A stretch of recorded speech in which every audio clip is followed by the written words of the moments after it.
right, so today we're going to take a look at a bikini class from the NPC West Coast Naturals.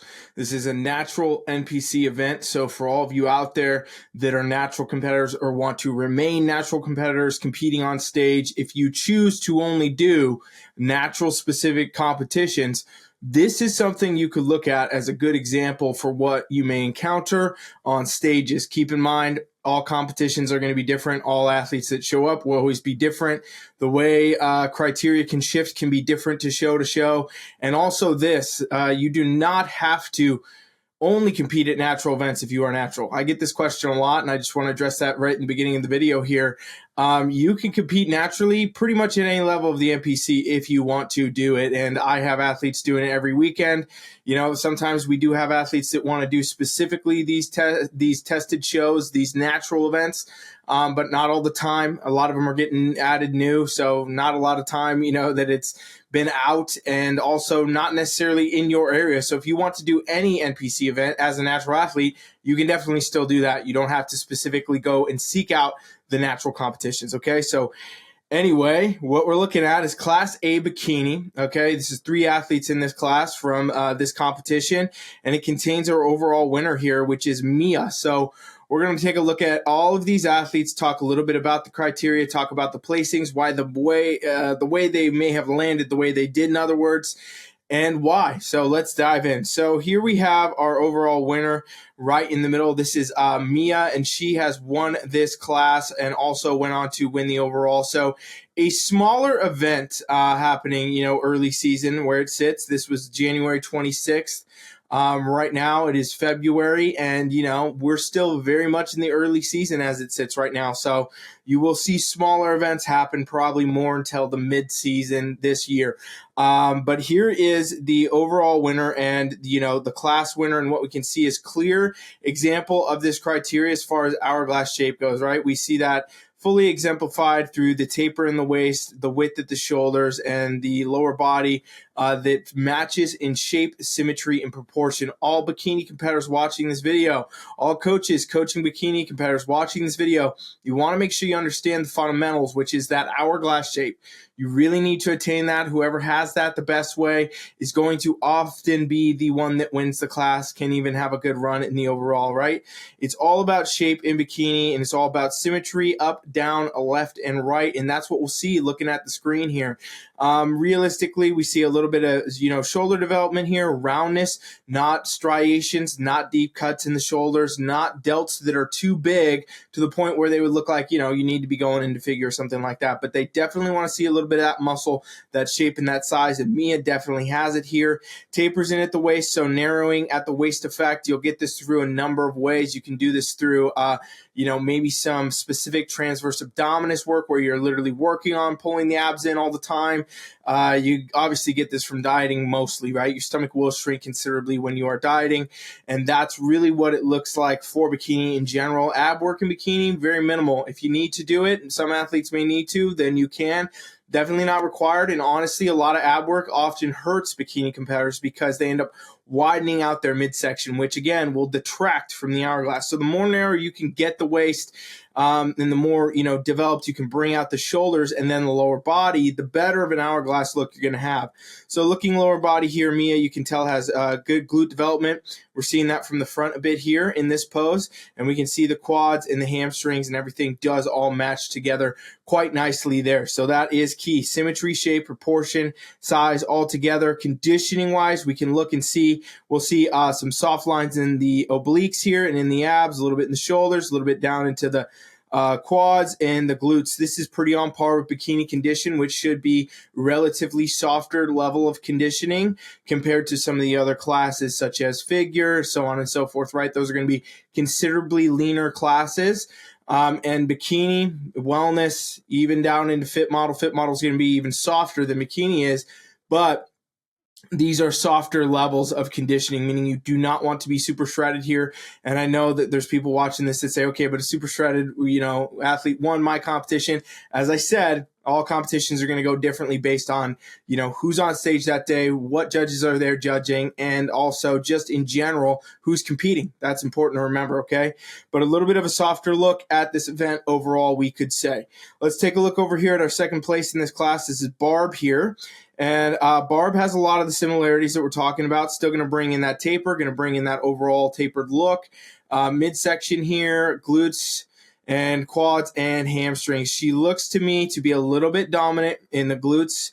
In the quads, in the hamstrings compared to the glute, right? So when we see the shot, we can kind of see it just looks a little bit more standing out in that quad development, and overall not as much showcase for the glute. That could be a little bit of a symmetry focus for her that may bring that through better. Also, there are things I would change with her posing, have her stand up a little bit taller, kind of square off even maybe just a little bit more, kind of more like Mia did here in the middle, and that may be a better pose for her. So posing and all that does really play a very significant role for all you athletes watching. You want to be practicing and posing all of the time. If you're not practicing it, I don't care if you're 12 weeks out or 2 years out from your show, you should be practicing your posing, because that's really how you're going to get this down. And keep in mind, the judges don't know about you dieting. They don't know about, your training. They don't know anything about that. They don't care if you skip the cardio or not. What they're going to see is what's on that stage, and that's going to be what's presented through the posing. So really, really want to make sure you're practicing your posing. You're doing that often.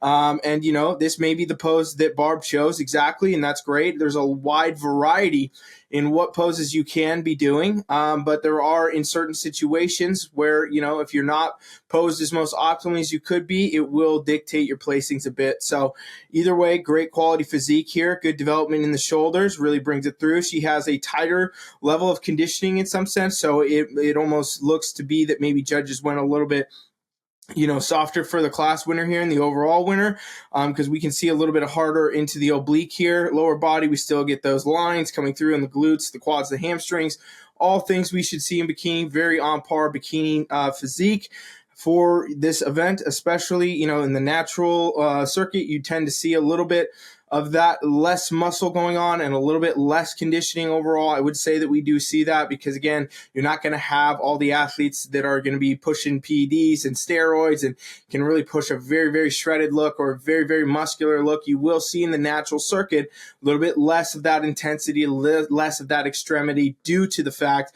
there is no PEDs here, and that's honestly, in my opinion, the way it should be.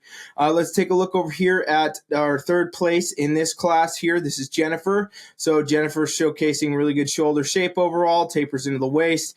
Lower body is very symmetrical and balanced here. What I can see is a little bit, of that softer level of conditioning here, softest in this class probably, and that may be a factor for her. Obviously, we haven't looked at the back poses yet. When we get over there, we'll review that and see, really the placings kind of do start to hammer out a bit more. But overall, we can see Mia does have the most hourglass shape on stage. She has the most on par kind of condition here, and thus she wins the class, goes on to win overall.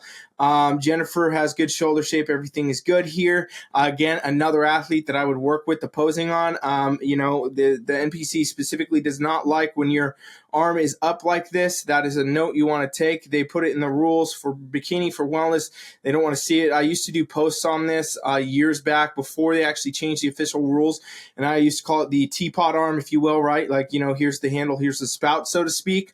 And again, maybe this is a picture caught in transition or something of that nature. But either way, anybody watching, you want to make sure you note that for your posing, right? You don't want to have that involved. We also do even get a little bit of that from Barb over here. You want to have your arm kind of just be natural, let it kind of lay at its side there, and kind of like Mia did here. And that's going to be a more favored look for most athletes, okay? So let's take a look now at the back. And usually the back pose, when we get there, tells the full story for what you need to be focused on if you want to do your best on a bikini stage. Also, if you've watched this far with me, make sure you're subscribed, you're hanging out. We got a lot of comp reviews, tons of other videos, podcasts, things you will want to learn and study and know as a competitor to do better on stage. That's why I make this channel, literally just to make content to hopefully help you do better on stage, enhance your competition journey, and give you the ability to be a competitor at whatever level like to.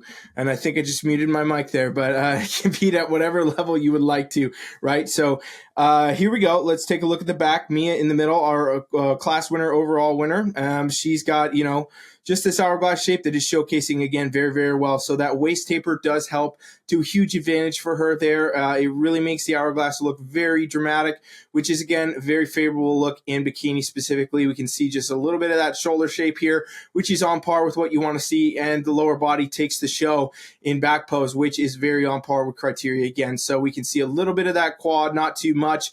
We can definitely see some hamstring development, but main focus here in back pose in bikini is going to be glute development, where we can see some upper glute here, overall glute fullness and roundness, slight separation between glute, hamstring, tie-in, all very on par with where you should be. Again, maybe a slight bit of a softer look at this event in general, but again, like I said, we do tend to see that at the naturals a bit more, and honestly, it's a little bit more true to the real criteria of bikini in a lot of ways. Looking over here at Sarah, what we can see, good shoulder shape overall, tapers in, everything's there. Lower body wise, the quads, again, remember I said quads might be a little tad overpowering. I do think they are here as well. And when you start to see that quad sweep from the back, for those of you practicing your posing out there, if you're seeing that, can be an indicator that you may be a tad, out of balance as far as muscle groups go, where your quads might be a little bit too developed, and you're going to want to work on rebalancing those muscle groups. Typically, when I see a quad sweep like this, that's going to be in a wellness class, something like that, where we would obviously want more lower body dominance. But for her, it does kind of take a little bit of power away from the glutes. Still, overall shape is there. Maybe a tad more work on upper glute, bringing that tie-in through a little bit more, but also just more glute development in general to kind of balance out with those quads, and everything else would be favorable to her likely.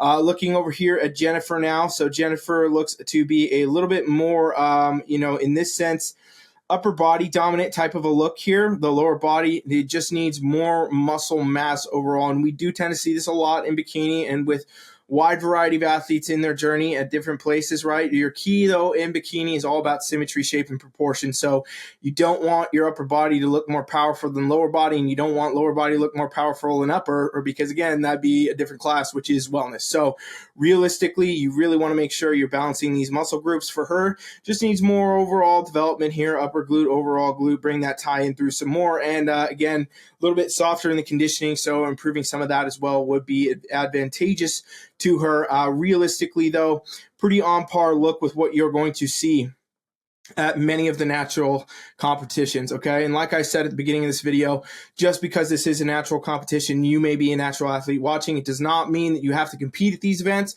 You can do any NPC event. We do it on Team Flex every single weekend. Literally, we have athletes competing at all different ranges of competitions naturally, and there's no problem with that. I'm a firm believer that you can definitely attain the looks in bikini naturally, and you should do that. There's no reason to go out of your way to take PEDs and do so on and so forth if you don't need to, and you don't. So that's really the way you should look at it. If you do want to do natural specific events, though, there's a whole myriad of ways to find those. You can go to NPC News Online. You can look for the natural specific events, and you can go to those. These are going to be tested events, and there's going to be a banned and prohibited list that you'll have to look at and, make sure you haven't taken XYZ thing. This is going to include things that are even in supplements and some degree, some nature as well, right? So, and medications even. Some of you out there on actual hormone replacements or medications, you would not be allowed to do these types of events. So if you do try to go down the natural route, you're going to have to make sure you fit the criteria definition of what is actually natural. But really great class, really great job to all these ladies in this lineup. And I'm trying to give you all more insight into bikini division, things you want to learn, things you want to know. So make sure you subscribe to the channel and you hang out with me. And thank you for watching. Coach Ryan is out.